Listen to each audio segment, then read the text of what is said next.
বেণীমাধব, বেণীমাধব, তোমার বাড়ি যাব। বেণীমাধব, তুমি কি আর আমার কথা ভাবো? বেণীমাধব, মোহনবাসী তমাল তরুমূলে বাজিয়েছিলে।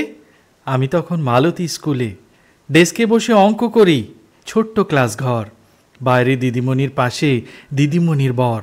আমি তখন নবম শ্রেণী, আমি তখন শাড়ি। আলাপ হলো বেণীমাধব সুলেখাদের বাড়ি। বেণীমাধব, বেণীমাধব, লেখাপড়ায় ভালো, শহর থেকে বেড়াতে এলে।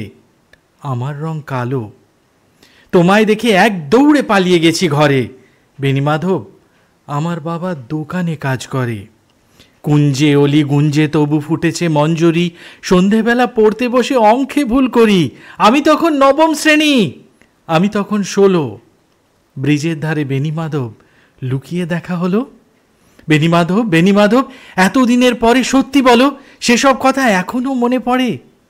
সেসব কথা বলেছ তুমি তোমার প্রেমিকাকে?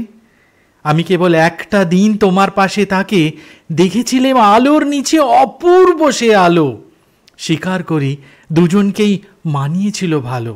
জুড়িয়ে দিল চোখ আমার, পুড়িয়ে দিল চোখ। বাড়িতে এসে বলেছিলাম ওদের ভালো হোক। রাতে এখন ঘুমাতে যাই একতলার ঘরে। মেঝের ওপর বিছানা পাতা, জ্যোৎস্না এসে পড়ে। আমার পরে যে বোন ছিল চোরাপথের বাঁকে মিলিয়ে গেছে। জানি না আজ কার সঙ্গে থাকে।